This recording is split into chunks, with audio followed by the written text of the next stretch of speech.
Okay, this is the last session of the 2 days of discussion, and for that we have two German colleagues. One is Markus Teglas, to my left, who is deputy head of mission for the German embassy here, and the other, whom we already heard from earlier in this sessions, is Mihai Mark of the Konrad Adenauer Stiftung. They're both very well aware of how the politics in this country goes. I just wanted to ask them, first of all, how they see the discussion that we've been having in the last while this afternoon. One thing that strikes me about it is that it's quite difficult in that discussion we had on truth and so on. It's quite difficult actually to know where the truth ends and begins. And I'll say more about that later on, but just a few introductory remarks from both would be a good way to start. Markus. Thank you. Thanks a lot for also having me and inviting me. And I'm so sorry that I missed yesterday, and I really wish I would been there. It's really funny. We were talking about this morning. I was posted to Washington from 21 to 25 before I came here, and I told John this morning that I was in charge mainly of U.S. domestic politics, which is always fun, and I considered myself, okay, the best thing to deal with U.S. domestic politics is to go where we had the least context, and that was the MAGA Republicans. And one of the first things I did was that I was invited to the CPAC conference, and CPAC is the conference of it used to be the conference of the conservative Republican. Now it's more, I think it's fair to say, we are under Chatham-House rules, right? The right-wing part of the party. And if you, it was a 3 days conference. I was there fairly new, and the interesting thing is, if you are 3 days in an environment where everybody has a rather closed view of the world, and it makes sense for them, it starts in a way to make sense for you too. The moment when you accept some premises, of course, I don't know, that the Democrats are evil and that foreigners will destroy your country, it's in a way logical. And that really got me thinking about also journalism and truth, because I understand, or the next thing would be try to watch Fox News for 2 or 3 days. Good for you. Yes, if you survive that. It makes sense, and you start to understand why people believe in that and found their truth in that, because it's a closed system that works in a way. Yeah. I do agree. Thanks a lot. And I'm probably a little bit masochistic myself, and expose myself. I have Aur on the Facebook Messenger subscribed to. I follow RTV. I expose myself to whatever Mr. Călin Georgescu is saying, and I actively look for Cosmin Gușă and all the other big. I mean, I don't want to make a long list of whoever's here somehow influencing or public opinion, just to get the other side of the truth. So if truth is political, at least if it's really decent, deontologic, journalistic work, I would encourage everybody to get exposed to the other side of the message and then actually draw conclusions. It works for me. I do it. I think I can currently still say I would recognize where really a blatant lie is, Stephen Curry, or at least be in the position to make my own research and draw a conclusion if that I will take that in for me or not. But yes, I think the searching actively both sides, or maybe the third or four facets of one story, is a minimum that that we could do, or we should do, or at least, if the media that we consider to be credible in the public sphere don't do it anymore, at least confront them with it. So, yes, just as an opening remark. Thanks a lot. One thing that you Germans do is, which I think no other country does, I may be wrong in that, and that is when a mistake is made in a newspaper or whatever it might be, the mistake has to be rectified fairly briefly afterwards. And if it's part of the famous legacy media, it has to be rectified on the same page with the same space as the mistake was made, to the point where I think Marcus told me that Bild Zeitung newspaper, tabloid newspaper, made a mistake with its headline, its top story, and it had to correct it by a correction which was the headline in the top story, which any British journalist would balk at. But you seem to accept it, and you think that's fairer, presumably. I don't know if it's fair. It's first of all, it's the rule. Yeah, that sounds very German, I know. I think it sounds fascinating on first sight, but your question is referring to, okay, does it make things more truthful? Does it make things better? Make journalism more careful. Yeah. Yes, it makes journalism more careful. I would agree to that, but also in this sense that there are a lot of workarounds around it, because it's I'm not a lawyer, but it has to be a very easy to justify truth. It has to be a very blunt lie, and I think most headlines are often suggestion. Something, so that a case that you are describing is, I don't think that it's very often found in newspapers. I'd like to add that just a little bit a minor correction. Correction. I'm not German. I do work for a German organization here, but I'm a full-fledged Romanian guy from Transylvania. But I am a fan, however, of the German infrastructure. And that's why somehow, once again, thanks a lot for having us as partners.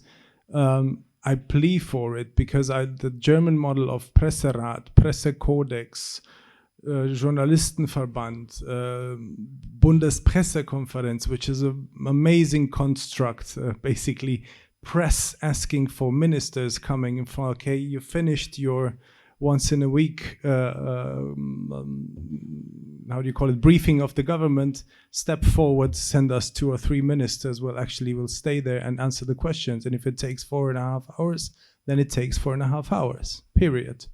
I believe in that. I try to somehow deliver parts of it, or at least small, on the cards that you find on the table. There are some QR codes.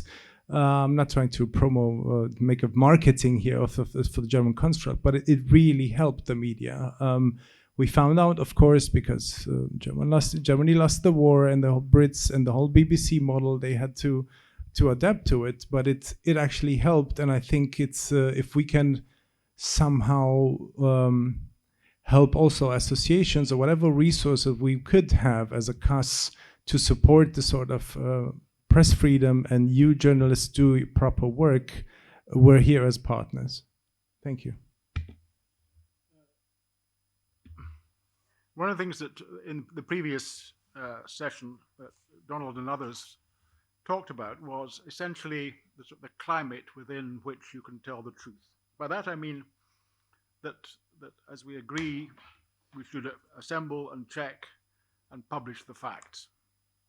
But beyond that, in nearly every case, especially in, if you like, in serious cases, there is the climate to which the people within a dispute, for example, operate. So, example again drawn from Don, the settlers who, the Israeli settlers who attack the Arabs who live, the Palestinians who live there and have lived there for a long time, they attack them. And if then they're approached and that why are you attacking these people, they would say, well, look, these people would kill us if they could. They would destroy Israel if they could. We've got to keep them down, otherwise we and Israel is lost. And from the other side, they would say, look, these people created the Nakba, that our parents and grandparents were forced out from their homes, often into camps, in their parents and grandparents, and lost everything. So how can we possibly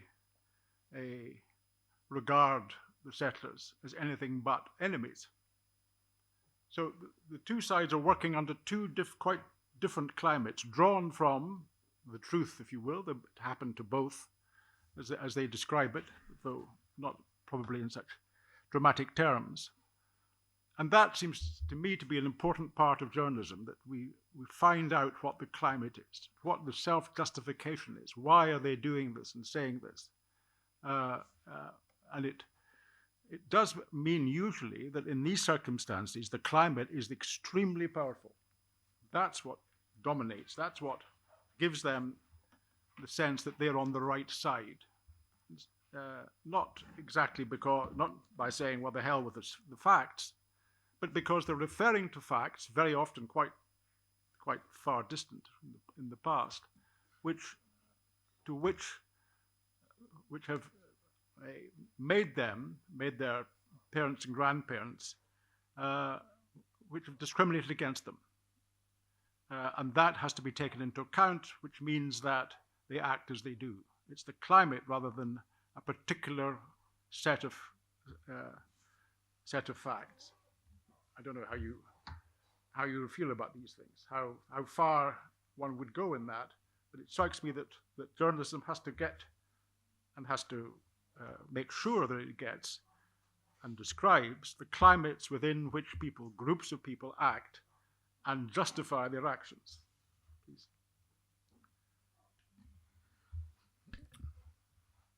Speaking to a German diplomat about Israel and the Gaza conflict is a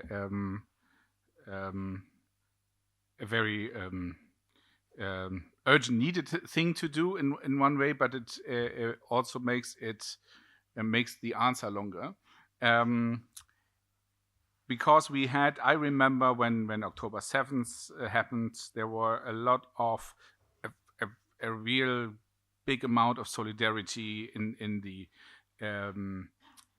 German media, and also when it came to German politicians. And one sentence you often heard is, we stand on the side of Israel because it's our historical duty in a way to do this. That is, of course, I should add, that is of course true. But what you saw the next months was that somebody haven't thought it through in the way, okay, what does that responsibility you have, what does it entail? And that was, speaking more now for the as I saw media acting, that was a part where it were especially interesting in Germany, because you had on the one hand the part of journalists who said, okay, you have to see both sides, you have to balance it in a way, and the others were saying, you are right, but on the other hand, you have to take into account that you don't fall into this pattern of anti-Semitism. And we all know also when it comes to Israel what that means, and it's very easy. Anti-Semitism is still a big issue in Germany. It is, and I always am ashamed to say that there was during our post-war history not one part where Jewish schools and other places wouldn't have to be protected from the police. You mean by the police? By the police. That made it, I think, difficult. And what you saw after that is, until now, that it's very hard for journalists to balance all these things.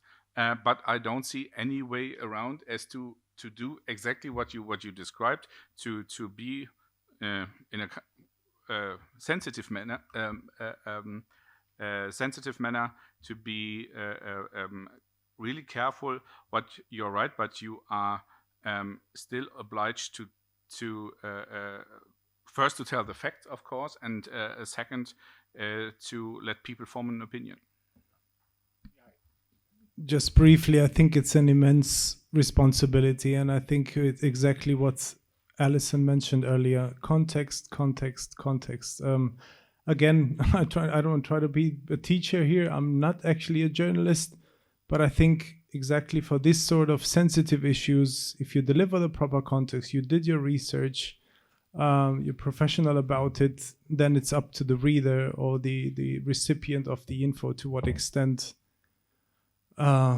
he buys that or not, or starts another research on top of that. And I urgently plead, I asked the question, do we still have time for all those details and the context? And I would say yes, we should need to take that time and not jump to conclusions after a swipe or 20 seconds.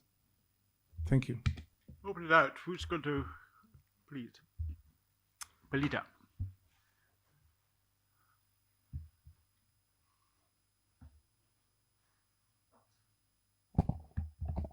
Thanks so much. Apologies in advance for asking a fairly parochial question, but in the UK, we're about to enter a situation which is quite an unusual one, where a very large German media group, Axel Springer, is about to take control of the Daily Telegraph. And I'm just curious to know what you think we should be expecting, particularly in the context of the extremely contentious editorial that Elon Musk penned in Die Welt, where he urged German voters to support the AfD. And I think that more than anything is something that's exercising a lot of journalists. You know, how interventionist is Matthias Döpfner going to be, do you think? And how is he going to handle life running an avowedly pro-Brexit newspaper when he himself holds different views?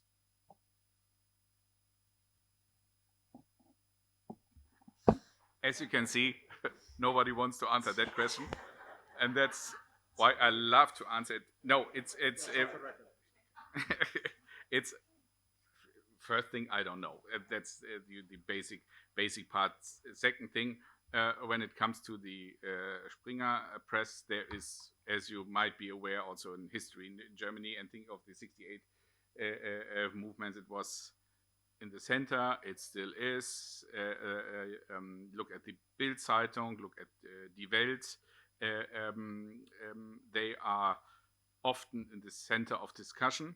On the other hand, having said that, look at Politico, for example. It's also Springer, and was during my US time, where Politico plays a big role.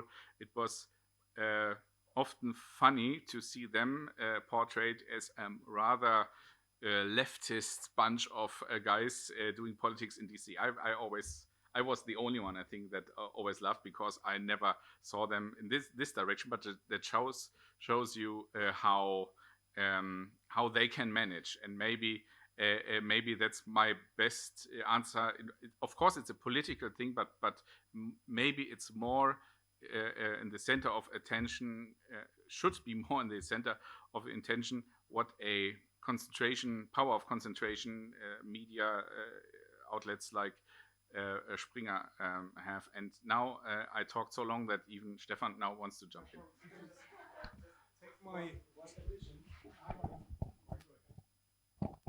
I really don't have, I'm not on top of the situation, so gladly, please, Stefan, please but take over. There is one point that might be seen as well, because there is a communication line within the Springer press, and that means it's pro-Israel. It's against any kind of anti-Semitism. So I think, although you might like or not the way how they handle things in their products, there is at least a pro-democratic, deeply democratically rooted guideline within. So don't be afraid, but be strong with the other media too, and this works. So I think what I said initially, we believe in competition. Okay, there is perhaps a more conservative part of competition, and within Adenauer Foundation, for a long time, we really liked the Welt as part of this, and many of us read the Bild-Zeitung, which is tabloid, but to know what people think or what they're supposed to think. So I think it's okay. Don't be afraid. But there are others like The Guardian who you can read too.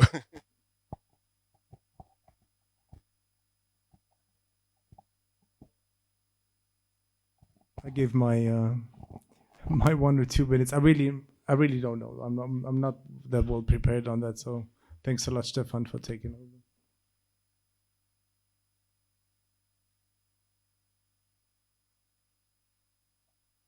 Thank you. I'm a little bit, I'm not sure what the right term is, but perhaps amused by the asymmetry between traditional media and online social media. While the traditional media goes to great lengths to be balanced and objective and auditur de altera pars, meaning to have a round picture of all the views and all that, we're we're uh, we're falling into a world of social media where there's a never-ending loop, biased loop that self feeds itself on itself, and on uh, takes you away from balance and into this vortex of uh, unilateral perspective. And to go back to what Kodruta was suggesting yesterday, I wonder whether there's a way to actually um, force is not the right word, but to ask that social media be in a position to present an opposite view from the one that you actually uphold, so that there's balance, there's the same sense of balance in the social media as you strive to have in the traditional press. I'm not quite sure how we should go about making this happen, but I think it's a question we ought to ask ourselves, because we're in a totally schizophrenic, if I may say so, world in which, on the one hand, we're in the vertigo of unilateral views, and on the other hand, we're trying to keep a balance, which is not a tenable situation, or is it?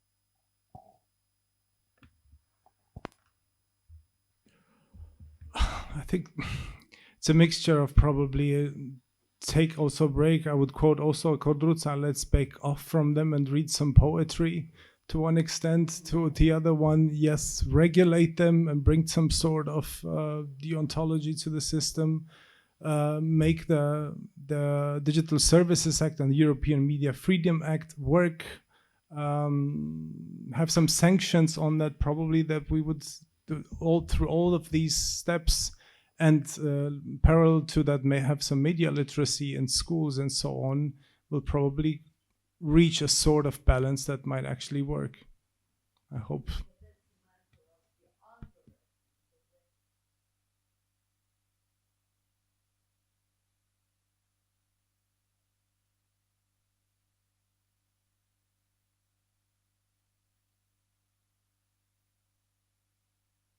Sorry, can I just quickly add something, because I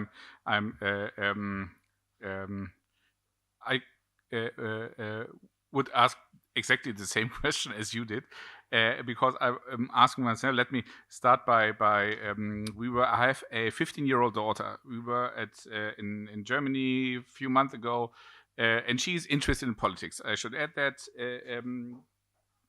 As far as a 15-year-old is interested in politics, but we were at her grandparents' house, and they were watching our traditional news, the Tagesschau, and she was really interested. And at some point, she wanted to go out to eat something, and it asked my father-in-law, "Could you stop for a minute?" And he was completely confused. And it was really interesting, because she never witnessed live TV. She didn't know it, so it was completely. It was really a cultural shock for her. But by the way, I think we really have to realize that we are living in different media worlds, and we are talking a lot about quality journalism. We all newspaper readers, we all love to read that, but that's not the reality for everybody. I have two aspects. The one thing, I think it's really, I think we are would be on the same side every time when you hear about the not existing governmental power when it comes to regulating social media. We heard it also before. I'm as an amateur, I'm really shocked. So I think, okay, we are obviously decades too late, but we have to start now, and to hear this example, two discussions before about the people who have really to literally transcribe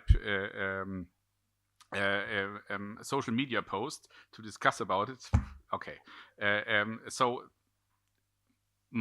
investing funds, money, and brain to strengthen this kind of structure. And the other thing is, maybe we should be aware. Or it's more maybe for politicians, or also more for diplomats, and not as such for journalists, to become to go to the same places where the majority of people goes, and to meet them there, and that's online in a way, to have a real dialogue.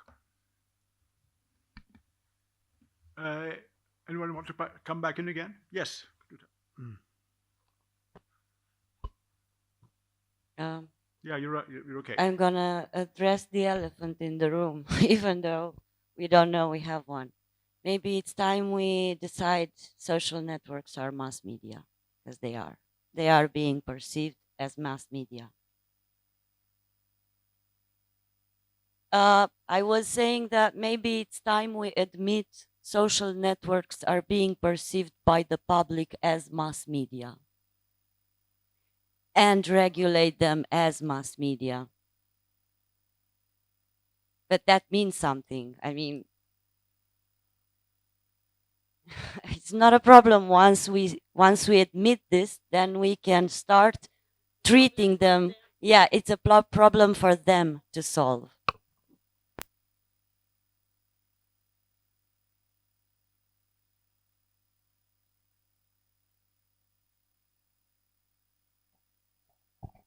I think what Kodruca brought up is actually the most important part of this conversation, and the answer to your question about how do we handle this, this entire situation of social networks overtaking essentially traditional media as mass media in the eyes of people.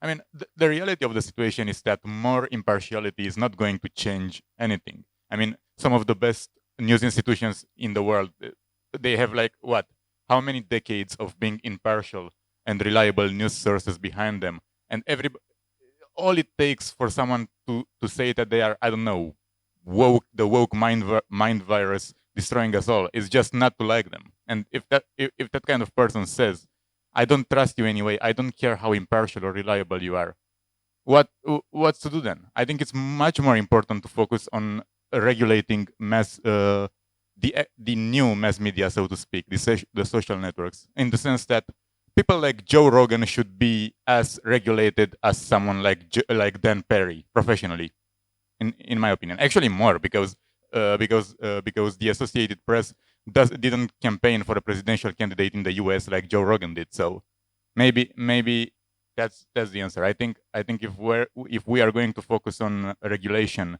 I think the first people to go in that situation are the new journalists, quote unquote. I wouldn't call Joe Rogan a journalist, but too many people see him as a better news source than everything else. So just treat him like that and regulate his activity like that, in my opinion. How far can you go, do you think, in the regulation? This is to you and to others. How far can you go in regulation without coming across freedom of the press or freedom of expression? And how far do these two cross each other out? That's probably the kind of question that someone with more experience than me should answer, because I don't actually have the real. I don't think I have the real answer here. In my for social networks, though. Yeah. Please, yeah, take this off my hands, please. I don't want this hot potato, please. Anybody else want to come in? We're just closing.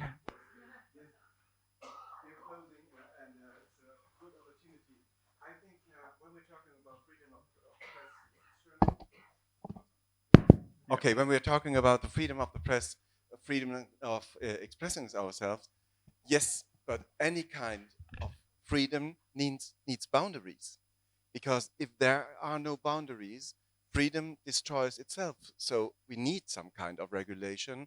This is what I said right at the beginning. We need to discuss about boundaries, because otherwise they will, and some of them use this social media to destroy our open society. So there is something to do.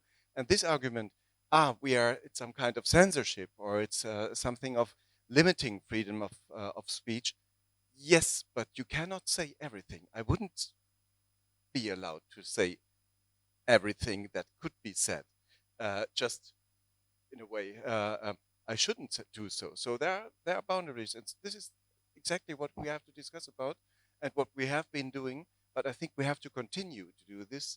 And there is the next point. I really think we have to think again about what regulation could be, should be on the European level, because this continent is not only just an airspace where you can broadcast everything, but it's a system of values we have to defend. And so we're back at the first part, and that's why we are discussing.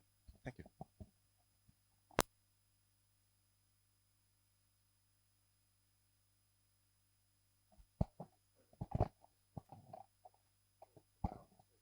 Being mass media, and against your worries about the idea that this conflicts with the ideal of free speech. I mean, Musk will certainly scream that this is a terrible assault on free speech. What I find really difficult is to understand why there should be freedom of speech for people who are completely unaccountable, and that is the mass of people who use social media in the most toxic way possible. I mean, that is actually not true of the mainstream press. I mean, at least there is some accountability. I mean, if I want to go and, once Axel Springer takes over, demonstrate in the Telegraph or whatever, I know where to go. This is completely unaccountable. And that's one of the reasons why the regulation, belated as it is so important.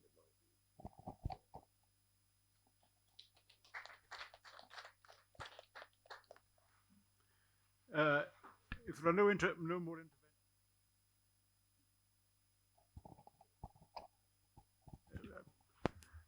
most people who have talked about this this session, these 2 days, have said it's been good. And I think it has been good. And one of the reasons is that it's built upon what, over the last 5-6 years, the Ratu Foundation has done with journalism masterclass. And that is to allow and encourage a lot of debate. And this one, and actually from the very beginning, that debate, even when it was about 20 Romanian journalists and me, it was serious. Because the people, mainly young Romanian journalists, then did realize they were on a serious mission. There was a serious mission to describe the society, to describe it with some kind of truth. And I think this too, these 2-day session has actually been at least as serious as that was. In fact, more so. It's been more complex, there's been more argument, and there's been more awareness of the way in which we journalists should set about what we're doing. We would agree and disagree, we must do so. But running through it, it seems to me, and that seems to be a common view, is that we should do so with some seriousness and make of our, I was going to say profession, make of our trade the best we can make. And part of that is telling the truth. Although, as I was suggesting earlier, where does the truth begin and end on this? We can go on forever. However, that's part of the problem and indeed the joy of journalism. So many thanks to the people who are no longer here, who were on this panel, to you who came and who made it into a serious piece of debate. Many thanks.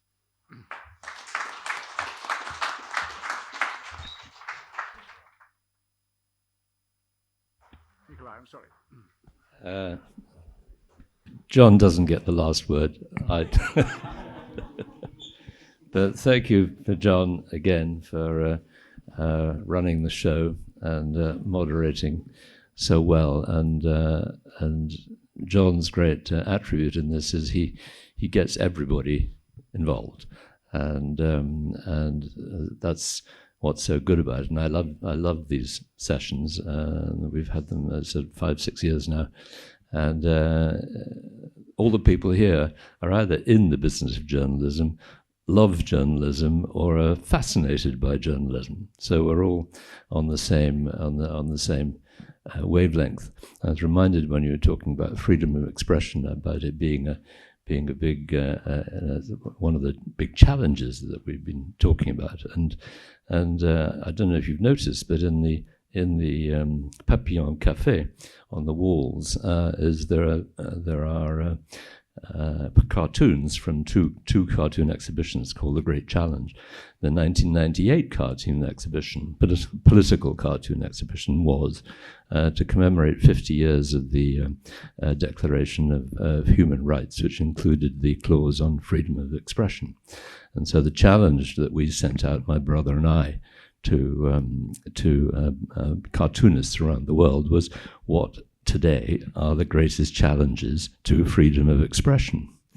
And if you look at the cartoons there, you'll see that the most common theme in terms of the answers was Muslim fundamentalism and Rupert Murdoch. So not much has changed. Journalism for us at the Ratu Foundation goes way back into our family history. My father broadcast very early on in the 1940s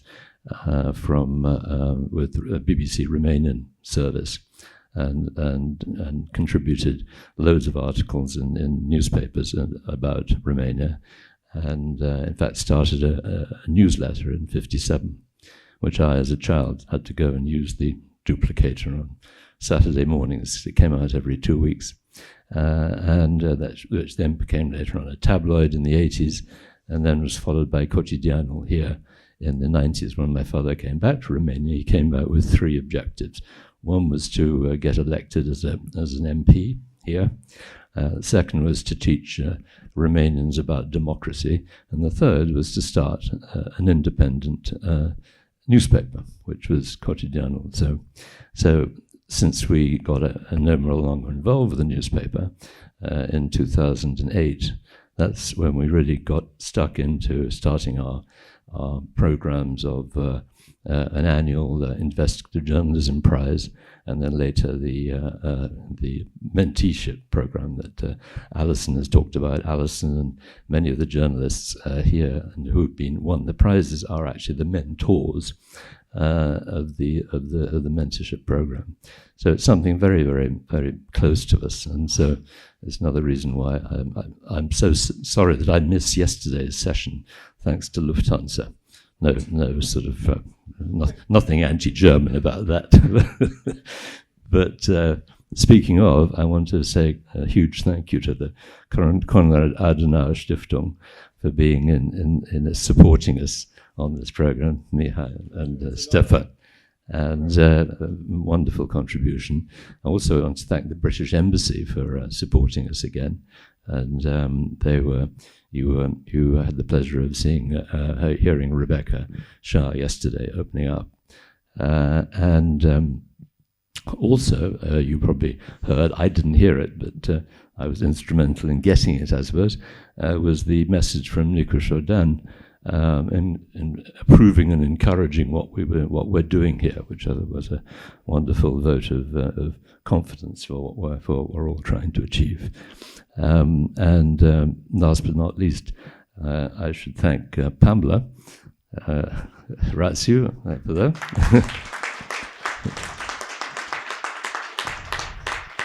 and her team of hard workers, Alexandru, Oana, and others behind the scenes, and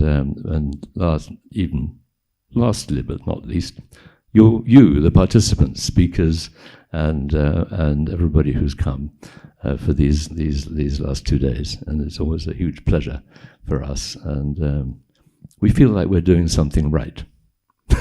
Thank you.